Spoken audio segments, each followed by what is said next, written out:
सरपंच जी तो चल दिए, अब कौन उठाएगा गांव की जिम्मेदारी?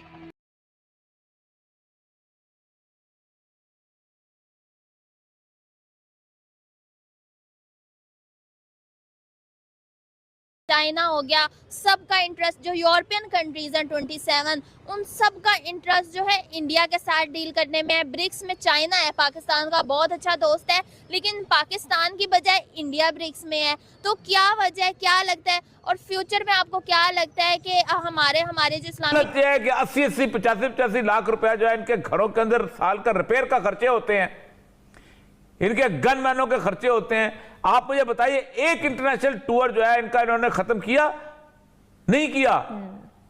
60-60, 70-70 जर्नलिस्ट ये लोग लेके जा रहे हैं उसके टूर्स के ऊपर। तो लोग क्यों आपके लिए अपना बर्दाश्त करेंगे? लोग नहीं बर्दाश्त करते। लोगों को पता है इंडिया क्या कश्मीर के मसले पे पोलैंड एंड यूरोपियन मुल्कों से हर एक से लड़ाइयां लड़ेगा मैडम? इसको कैसे देखती हैं? ये भी बहुत बड़ा एक डिप्लोमेटिक फियास्को हो गया है दिल्ली के अंदर कल, जहां पे जो सहाफी हैं वो उनको टारगेट कर रहे थे सवाल कर करके। जयशंकर ने भी उनको टारगेट किया और उन्होंने दूसरी वजह कि पाकिस्तान की कोई इंटरनेशनल प्लेटफॉर्म्स पर कोई इस तरह की पॉपुलैरिटी अच्छी रही नहीं कभी भी, ठीक है। हमेशा कभी भी ये देखें, कोल्ड वार में हम किसके साथ खड़े थे? हम अमेरिका के साथ खड़े थे। और हमने क्या किया? हमने जो कि जंग हमारी नहीं थी, हमने रशिया के खिलाफ जाकर जंग की। हम हमारे बारे में बुरा ही सोचेंगे, वो लोग बुरा ही ख्याल रखेंगे, तो डेफिनेटली हमारे लिए कोई अच्छे ख्यालात नहीं होंगे और लोग हमें मतलब जो है ठुड्डे मारेंगे, लोग हमें चपेड़े मारेंगे। इंडियंस को प्रेफरेंस क्यों दी जा रही है? मतलब अगर देखा जाए ना, मैं एक चीज कहूंगा, आप अपनी लोगों को सबसे पहले एजुकेट करें, स्किल्स दें।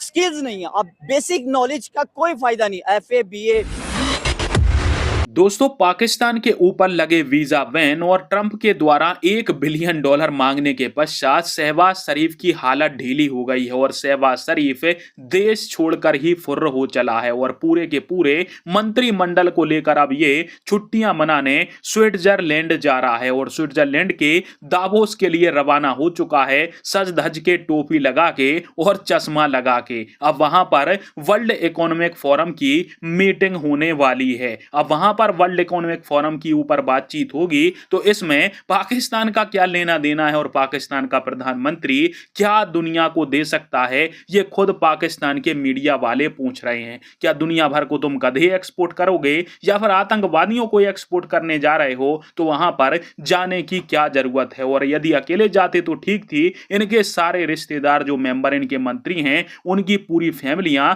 जहाज में भरकर ये लेकर गए हैं, जिस पर पाकिस्तानी अक्सर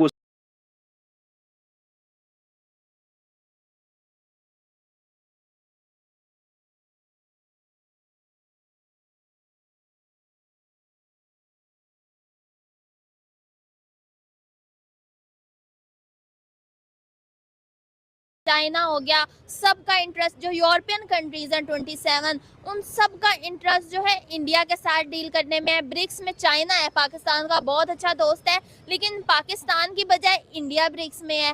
तो क्या वजह है, क्या लगता है, और फ्यूचर में आपको क्या लगता है कि हमारे जो इस्लामिक कंट्रीज हैं उनके साथ ताल्लुकात बेहतर हो सकते हैं?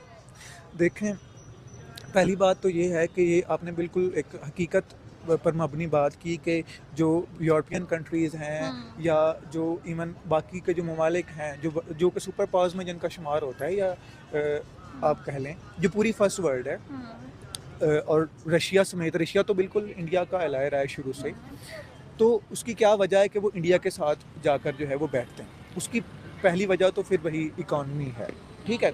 दूसरी वजह कि पाकिस्तान की कोई इंटरनेशनल प्लेटफॉर्म्स पर कोई इस तरह की पॉपुलैरिटी अच्छी रही नहीं कभी भी, ठीक है। हमेशा कभी भी ये देखें, कोल्ड वार में हम किसके साथ खड़े थे? हम अमेरिका के साथ खड़े थे। और हमने क्या किया? हमने जो कि जंग हमारी नहीं थी, हमने रशिया के खिलाफ जाकर जंग की। हम रशिया के टैंकों के सामने खड़े हो गए, हमने यहाँ पर अपने जहाज़ी तैयार किए और हमने उन्हें अफगानिस्तान भेजा, ठीक है। तो वो हमारी जंग नहीं थी। हमारा ये है कि वो कहते नहीं है कि बिगानी शादी में अब्दुल्ला दीवाना, इस तरह की कोई ना कहावत है कि वो हमारा जिस मतलब हर चीज़ में हमें जाकर टांग अड़ानी होती है। बहुत सिंपल सी बात सर, हमारा तो जो है, हम मदद करना चाह रहे होते हैं, हमारी अच्छी इंटेंशन होती है। अच्छा, तो जंग जारी रखता है। तो तुम ये क्रॉस बॉर्डर टेररिज्म की बातें हमें ना सुनाओ। तो अब इंडिया क्या कश्मीर के मसले पे पोलैंड एंड यूरोपियन मुल्कों से हर एक से लड़ाइयां लड़ेगा मैडम? इसको कैसे देखती हैं? ये भी बहुत बड़ा एक डिप्लोमेटिक फियास्को हो गया है दिल्ली के अंदर कल, जहां पे जो सहाफी हैं वो उनको टारगेट कर रहे थे सवाल कर करके। जयशंकर ने भी उनको टारगेट किया और उन्होंने आगे से जो है वो रशिया के ताने देने शुरू कर दिए कि आप रशिया के साथ मिलके एक्सरसाइजेस करते हो, हमारे लिए बड़ा कंसर्न है और हमें ये ना बताओ। तो कैसे देखती हैं आप इसको? लेकिन सर डॉक्टर जयशंकर की बिल्कुल मैंने वो स्पीच देखी थी, वो क्लिप वगैरह भी मैंने देखा था। लेकिन सर पाकिस्तान में भी तो कोई भी किसी भी कंट्री का आ जाए, चाहे उसको कश्मीर का का भी ना पता हो, तो पाकिस्तान हमेशा से कहता है कि जी कश्मीर में हमारा साथ दें, कश्मीर में जुल्म हो रहा है, कश्मीर की बात किए बगैर किसी को नहीं जाने देते। चाहे जो भी आए, किसी भी कंट्री का फॉरेन मिनिस्टर हो, प्राइम मिनिस्टर हो, प्रेसिडेंट हो, किसी भी पोस्ट का जब पाकिस्तान पहुंचता है तो सर हम भी तो उनसे कश्मीर की बात या भारत की बात किए बगैर उनको जाने नहीं देते। चाहे किसी भी समिट में जाए जहां पर चाहे क्लाइमेट चेंज की बात हो रही हो, कुछ हो रही हो, हम वहां पर भी कश्मीर कश्मीर करते हैं।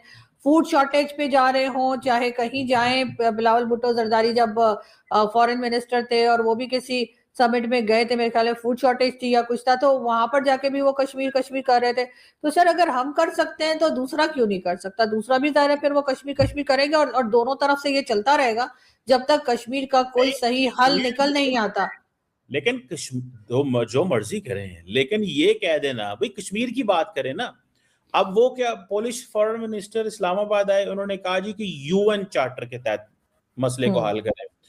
तो उन्होंने यूएन चार्टर की बात नहीं की, उन्होंने कहा जी कि तुम क्रॉस बॉर्डर टेररिज्म को सपोर्ट करते हो। अब यानी कि कश्मीर के मसले को यूएन चार्टर के ऊपर चाहे गुंडागर्दी करते हैं, जिसके ऊपर आपका दिल चाहता है आप टैरिफ लगाते हैं, जिसके ऊपर आपका दिल करता है आप कहते हैं भाई मैं इस वक्त अगर मुझे कुछ रोक सकता है तो मेरी अखलाकियात, तुम्हारी अखलाकियात है कहाँ? तुम एक जाहिल से बंदे हो, एक तुम खूनी हो, तुम एक बिल्कुल ही एक आउटसाइडर बंदे हो जिसको कोई अकल मौत बिल्कुल भी नहीं है किसी चीज़ की। और आप ये देखें कि जब तक डोनाल्ड ट्रंप सदर नहीं बना, प्रेसिडेंट नहीं बना, तो दुनिया के हालात बड़े नॉर्मल थे, बिल्कुल नॉर्मल थे, इतने ज़्यादा हाइप नहीं। जैसे ही डोनाल्ड ट्रंप पावर में आए हालात तो नज़रियात बदल गए, मतलब बिल्कुल ही एक जो है पूरे खित्ते को देखिए। ये जो अमेरिका के प्रेसिडेंट होते हैं, ये जब इलेक्ट होते हैं तो ये खाली अमेरिका के फैसले नहीं करते, ये हकीकत है, मानना पड़ेगा, ये बात भी हमको मानना पड़ेगी कि इनके अंदर पावर है। पावर नहीं होती तो वेनेजुएला के सदर को कैसे उठाया जाता, पावर नहीं होती तो पाकिस्तान के अंदर रजीम चेंज कैसे करवाई जाती, अगर पावर ना होती तो बांग्लादेश के अंदर कैसे ना करवाई जाती। तो कहने का मकसद ये पावर है, नो डाउट, ये खुला सांड है, नो डाउट, इसके अंदर इतनी ताकत है, लेकिन कभी ना कभी तो कोई आएगा इसको